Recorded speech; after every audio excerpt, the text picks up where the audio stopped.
चलो आज के इस वीडियो लेक्चर में हम क्लास 12 का एक इम्पोर्टेंट टॉपिक डिस्कस करने जा रहे हैं ना, जो कि तुम्हारे बोर्ड के फाइनल एग्जामिनेशंस में पूछता है ना।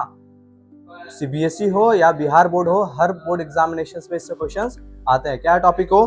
देखो टॉपिक क्या है तुम्हारा।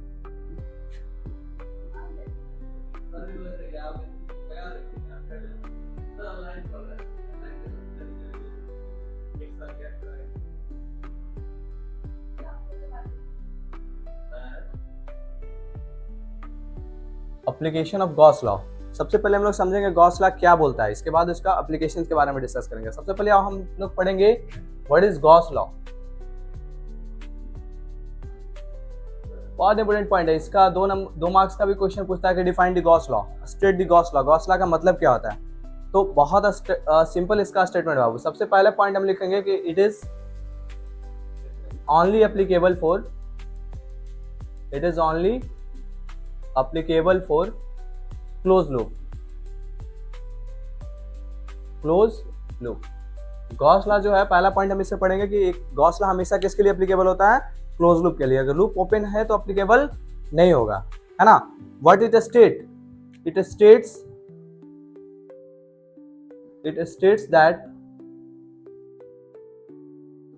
that total electric flux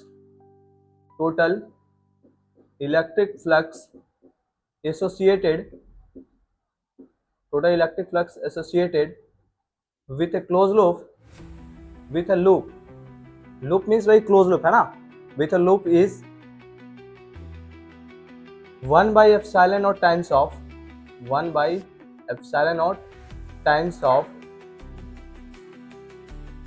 charge enclosed in it।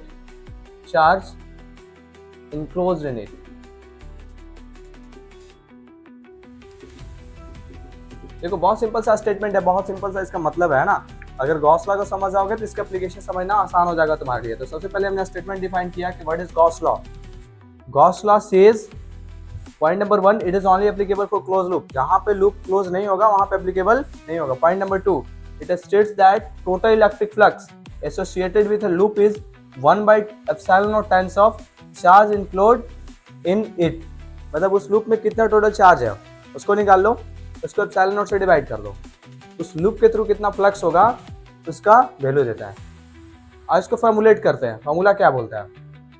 तो यहां से देखो, इसका फॉर्मूला ये है, टोटल फ्लक्स जो होता है वो होता है Q enclose by epsilon not. phi t is equal to Q enclose by epsilon not. Total flux को phi t से डिनोट करते हैं। ये है इसका मतलब। उस लूप में कितना चार्ज क्लोज्ड है उसको निकाल लो और उसको एप्सिलॉन नॉट से डिवाइड कर दो, है ना। That is the total flux. तो सपोज और एक एग्जांपल के थ्रू और ज्यादा क्लियरली समझ में आएगा कि एक एग्जांपल हम लेते हैं इस पार्ट को हटा के। और देखो लेट्स टेक एग्जांपल और क्लियरली समझ में आएगा। देखो फॉर एग्जाम्पल हमने एक क्लोज लूप लिया है। Loop can be of any shape and size. Loop किसी भी शेप का हो सकता है, किसी भी साइज का होता है, डजंट मैटर। बस मैटर क्या करता है कि loop should be closed. Loop को क्या होना चाहिए? क्लोज होना चाहिए। एग्जाम्पल डिस्कस कर रहे हैं गॉस लॉ को। सपोज करो we have 2 coulomb charge, we have 4 coulomb charge, we have -1 coulomb charge, we have Q4 which is 5 coulomb charge। Suppose we have Q5 which is 10 coulomb charge। we have 5 charges Q1 Q2 Q3 Q4 Q5, है ना। यहाँ पे हमने example लिया जिसमें 5 charges है, 3 charges जो है लूप के अंदर में है, तो आउटसाइड द लूप क्या चार्जेस है उससे हमें कोई फर्क नहीं पड़ता है। we do not care about the charges which present outside the loop, we only go for the charges which is inside the closed loop। then सबसे पहले हम लोग क्या निकालेंगे? Q इनक्लोज जो होंगे, कौन कौन से चार्ज जो अंदर में है, तो Q1 plus Q2 plus Q3, ये हमारा Q इनक्लोज हो जाएगा। What is the value? Q1 का वैल्यू कितना है बाबू? 2। Q2 कितना है रे? 4। और Q3 कितना है? -1 coulomb. What is the output? 2 plus 4 plus 4 -1 this is 5। This is Q enclosed।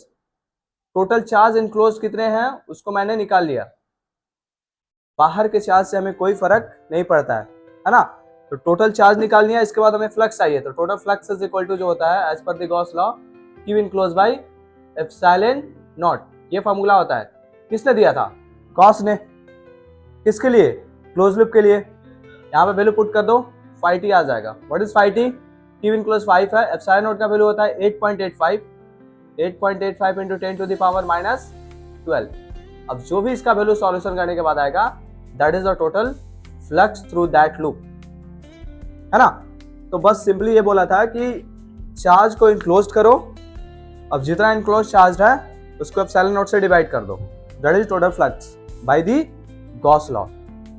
अब इसका एप्लीकेशन कहाँ करेंगे? हमारा टॉपिक है एप्लीकेशन ऑफ गॉस लॉ। तो 3 इंपॉर्टेंट एप्लीकेशंस होते हैं जो तुम्हारे बोर्ड एग्जामिनेशंस में हो आते हैं, वेदर इट इज सीबीएसई और बिहार बोर्ड, है ना। और डिस्कस करते हैं एप्लीकेशंस।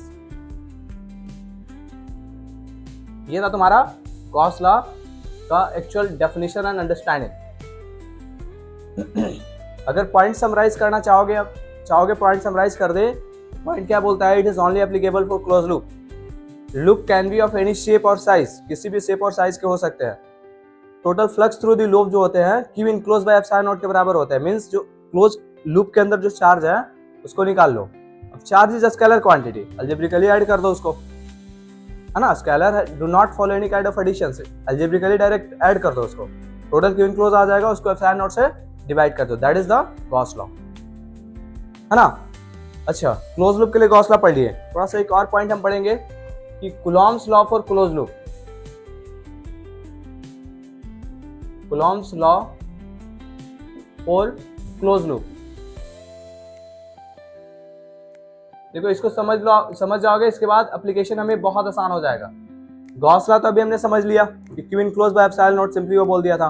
कूलॉम्स लॉ बोला था कि टोटल फ्लक्स जो होता है किसी क्लोज लूप से वो होता है इंटीग्रेशन E डॉट ds, ये बोलता है टोटल फ्लक्स। ये एज पर दी कूलॉम्स लॉ था। ये गॉस लॉ में क्या बोला था बाबू? गॉस लॉ हमें बोला था total flux is equal to Q enclose by epsilon not. अब ये जब दोनों इक्वेशन को कंबाइन करोगे तो एक इंपॉर्टेंट इक्वेशन तुम्हारा बनेगा। इसको 1 मान लेते हैं, इसको 2 मान लेते हैं। We are discussing for the close loop, है ना। ओपन लूप के लिए बात नहीं कर रहे हैं। Coulomb's law for the close loop, Gauss law for the close loop. अब दोनों इक्वेशन को कंबाइन करोगे तो देखो, तो यहां से एक बनेगा टोटल फ्लक्स जो होता है वो होता है E dot ds is equal to Q enclose by epsilon not. इसी का इस्तेमाल करेंगे हम लोग एप्लीकेशन में, इस इक्वेशन का इस्तेमाल करेंगे। 1 is total flux is equal to E dot ds का इंटीग्रेशन। देखो यहाँ पे ये साइन जो है ना, इंटीग्रेशन है ये, बिल्कुल साइन का मतलब हुआ क्लोज लूप के लिए इंटीग्रेशन है ये, ठीक है। आओ अब इसके एप्लीकेशन के पास हम लोग मूव करते हैं। We have generally 3 kind of application of Gauss law. कहाँ इसका अप्लाई करते हैं उसको समझते हैं, है ना। चलो, ये इंपॉर्टेंट इक्वेशन हुआ। ये इक्वेशन जो है equation for the close loop by the Coulomb's law and Gauss law. चलो एप्लीकेशंस के बारे में डिस्कस करेंगे। इसका दोनों ये फॉर्मूला याद रखना है, लास्ट में जो मैंने अभी रिजल्ट बताया। चलो अब एक पॉइंट होता और गॉसियन सरफेस, उसको समझ लो, इसके बाद एप्लीकेशन बात करते हैं। गॉसियन सरफेस, अब गॉसियन सरफेस क्या होता है? गॉस लॉ पढ़ रहे हैं तो गॉसियन सरफेस का अंडरस्टैंडिंग होना चाहिए। गॉसियन सरफेस सिंपली कुछ होते नहीं है, चार्ज को इनक्लोज करने के लिए हम वर्चुअल या इमेजिनरी सरफेस लेते हैं, है ना। सपोज करो we have a charge plus Q, अभी तो ओपन है ये, अब we want to enclose it. Enclose करने के लिए क्या करेंगे? हम स्फेरिकल गॉसियन सरफेस ले लेंगे। कैसा सरफेस होता है? वर्चुअल होता है बाबू। वर्चुअल का मतलब होगा, इसको डॉटेड लाइन से दिखा देंगे, है ना, ऐसे। स्फेरिकल गॉसियन सरफेस ले लिए, उससे क्या होगा कि मेरा चार्ज टोटल इनक्लोज्ड हो गया, उसके अंदर आ गया। सपोज अगर मेरे पास किसी लाइन पे चार्ज है, प्लस Q चार्ज हम पूरे लाइन पे दिए हुए, कंडक्टिंग है वायर, है ना, उससे पूरे चार्ज हम पूरे लाइन पे दिए। अब इसको क्लोज करने के लिए हम लोग क्या करेंगे? एक वर्चुअल सरफेस लेते हैं। कैसा? Cylindrical virtual surface. इस चार्ज को टोटली इनक्लोज करते हैं ना। तो व्हाट इज गॉसियन सरफेस, अगर डेफिनेशन बाय डेफिनेशन जानना है तो surface which is being used to enclose this charges is called as Gaussian surface. आ देखो एप्लीकेशन से बात करते हैं इस पे। तो पहला एप्लीकेशन जो है derivation of electric field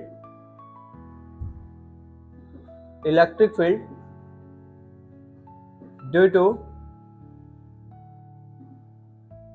infinitely long charged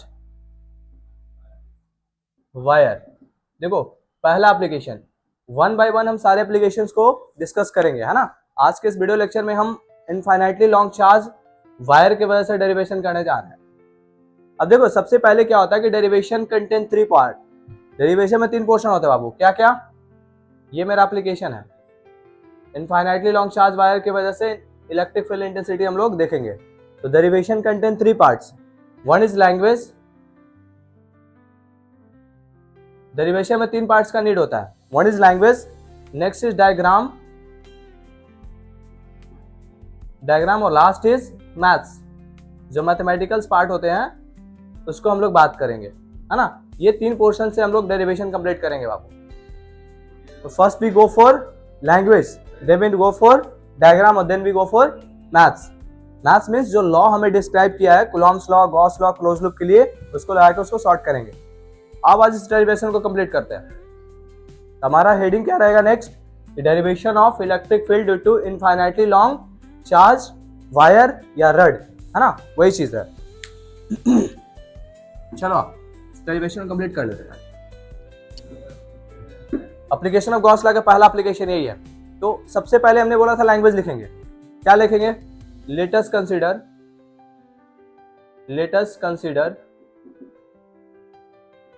an infinitely long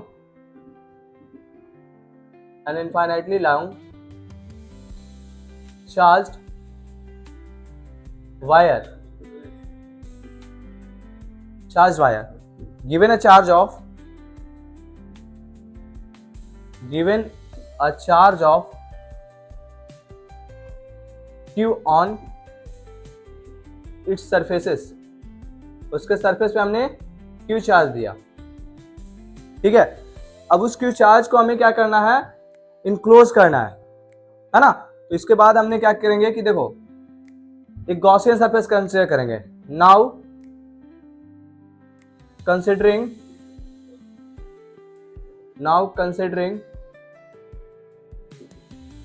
a cylindrical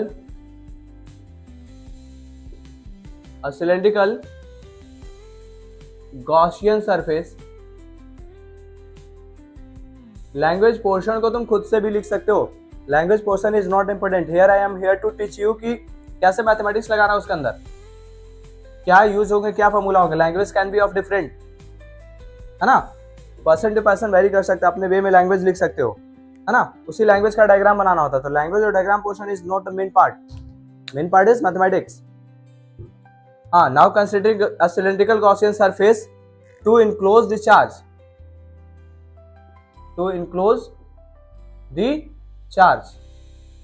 enclose करने के लिए हम लोग क्या करेंगे, गॉसियन सरफेस लेंगे। और भी कुछ हम डिस्कस कर रहे थे इनफाइनाइटली लॉन्ग चार्ज रड की वजह से इलेक्ट्रिक फील्ड इंटेंसिटी का डेरिवेशन। देखो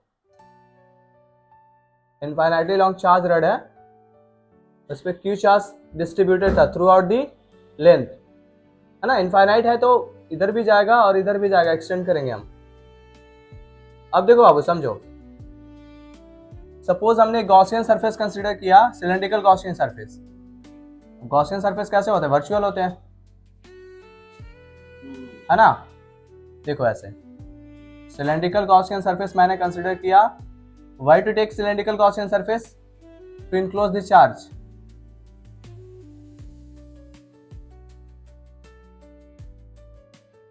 सिलिंड्रिकल गॉसियन सरफेस, अच्छा रेडियस कितना है इसका, x मैंने लिया यहां से, मान ले कितना रेडियस का है, x डिस्टेंस का, x रेडियस का लिया, मतलब यहां से यहां तक का डिस्टेंस कितना है मेरा, x सपोज, अच्छा, इलेक्ट्रिक फील्ड लाइंस का एक प्रॉपर्टी होता है कि electric field lines always goes perpendicular to the surface of conductor. It's the property of electric field lines. Means अगर देखोगे तो इलेक्ट्रिक फील्ड लाइंस इस वायर से ऐसे निकलेंगे, इस तरह से परपेंडिकुलरली निकलेगा हर जगह पे, हर जगह पे। अब ध्यान से देखो कि गॉसियन सरफेस का कितने सरफेस है। तो सिलेंडर में 3 एरिया होता है बाबू, 2 टॉप और बॉटम और एक curve surface area. We have 3 surface area, एक टॉप पे, एक बॉटम पे और एक कर्व सरफेस एरिया। तो चारों तरफ से फील्ड निकलेंगे, इलेक्ट्रिक फील्ड लाइंस निकलेंगे। तो सबसे पहले देखो हम नाम देते हैं, इसको नाम देते हैं S1, इसको नाम देते हैं S2 और इस यहाँ पे जो सरफेस एरिया है उसको नाम देते हैं S3। अब इसी पैटर्न को समझना बाबू, ध्यान से देखना। तो S2 इधर होगा नीचे में, इलेक्ट्रिक फील्ड लाइंस यहाँ पे होंगे। यहाँ पे थीटा कितना होगा S2 और E के बीच, ये है मेरा electric field lines 90। Electric field lines इधर और S2 नीचे, एंगल 90। इलेक्ट्रिक फील्ड लाइंस इधर और S1 ऊपर, यहाँ पे भी थीटा कितना होगा बाबू 90। अच्छा, इस सरफेस एरिया पे देखो हम लेते हैं पार्ट, S3 इधर और इलेक्ट्रिक फील्ड लाइन भी इधर, है कि नहीं। तो ध्यान से देखो यहाँ पे थीटा क्या होगा 0 हो जाएगा, बस हो गया काम। समझ जाओ, सिलेंड्रिकल गॉसियन सरफेस में 3 सरफेस एरिया होते हैं, एक ऊपर, नीचे और एक साइड वाला, है ना। तो जो ध्यान से देखोगे तो अब हम लगाएंगे यहाँ पे कूलॉम्स लॉ, एज पर दी कूलॉम्स लॉ,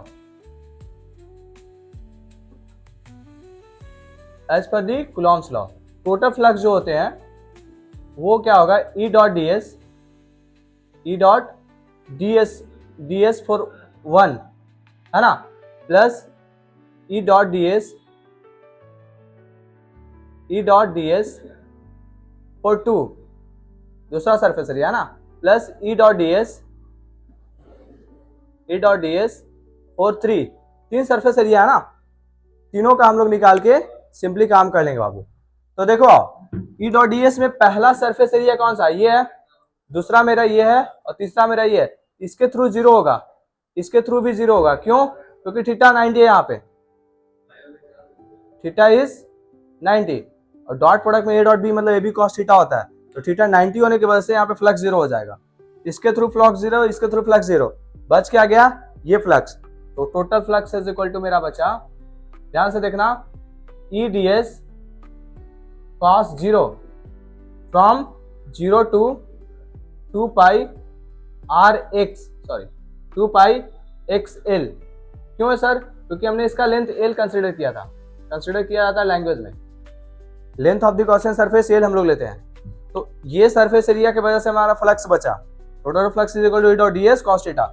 इधर आएंगे, देखो तो इधर आएंगे हम, टोटल फ्लक्स जो होगा मेरा वो होगा E बाहर निकल जाएगा, ds बचेगा अंदर में, है ना, 0 तो 2 pi XL, यहां से E को बाहर रहने दो, इसका इंटीग्रेशन S हो जाएगा 0 to 2 pi XL। आगे बढ़ोगे बाबू तो ये सिंपली बचेगा E into 2 pi XL। Total flux मेरा ये बचा, ध्यान देना, बस हो गया काम खत्म। टोटल फ्लक्स मेरा E इंटू 2 pi XL बचा। अब यहाँ पे गॉस लॉ लगा के सॉर्ट कर देंगे प्रॉब्लम को, काम खत्म हो गया। Now as per the Gauss law, as per Gauss law लगा दो बाबू। यहाँ पे गॉस लॉ क्या स्टेटमेंट बोलता है तुम्हें, गॉस लॉ बोलता है कि टोटल फ्लक्स जो होता है किसके बराबर होता है, Q enclose by epsilon not के बराबर होता है। क्यू इनक्लोज क्या है, जितने भी चार्ज उस पे दे रहे हैं सबके सब इनक्लोज्ड में है, मतलब क्यू इनक्लोज क्यू के बराबर है। तो टोटल फ्लक्स जो आ जाएगा वो क्यू बाई एप्सिलॉन नॉट के बराबर होगा, क्यू बाई एप्सिलॉन नॉट के बराबर होगा। अब देखो यहां से ये दोनों को हम लेके चलेंगे, इक्वेशन 1 एंड इक्वेशन 2, यहां से लेके चलो, तुम्हें E का वैल्यू निकाल देना है। तो देखो तो टोटल फ्लक्स यहाँ पे भी, टोटल फ्लक्स यहाँ पे भी है, तो दोनों को इक्वल करके वहां से E का वैल्यू निकालेंगे। कैसे, इस पोर्शन को हटाएंगे, देख फ्रॉम इक्वेशन 1 एंड 2 कर चल के डायग्राम भी हटाते हैं। देखो तो from equation 1 and 2, from equation 1 and 2 दोनों चलोगे तो टोटल फ्लक्स का जो वैल्यू आ रहा है वो क्या है, पहला बोल रहा था equation E into 2 pi XL, और दूसरा बोल रहा था टोटल फ्लक्स का value Q enclose by Q by epsilon not. ये है, अब ये दोनों इक्वल है तो इस पार्ट को भी इक्वल कर दो। क्यू बाई एप्सिलॉन नॉट बराबर ई इंटू 2 पाई एक्सएल। अब यहाँ से ई का वैल्यू बाहर निकाल ले बाबू, क्या होगा q by epsilon naught into 2 pi x l. 2 pi x l हो गया काम। कैसे? E is equal to q by l को एक साथ लिख लो, 1 by epsilon naught 2 pi epsilon naught into x. ये हुआ एक साथ लिख लिए। क्यू बाई एल को हम लोग लेमडा बोलते हैं, तो lambda by 2 pi epsilon naught into x, यही होता है इलेक्ट्रिक फील्ड इंटेंसिटी। थोड़ा बहुत इसको और एडजस्ट करोगे तो 2 से मल्टीप्लाई कर दो ऊपर, 2 से मल्टीप्लाई कर दो नीचे, तो एडजस्ट करके देख बताते हैं final result. E is equal to हमने क्या बोला, 2 से ऊपर मल्टीप्लाई कर दो तो 2 लेमडा बाई नीचे 4 पाई लेमडा हो जाएगा इंटू एक्स, और 1/4 पाई लेमडा को हम लोग के बोलते हैं बाबू, है ना। ई बराबर के 2k lambda by x. This is the final derivation of electric field intensity due to infinitely long charge rod, है ना। That's it.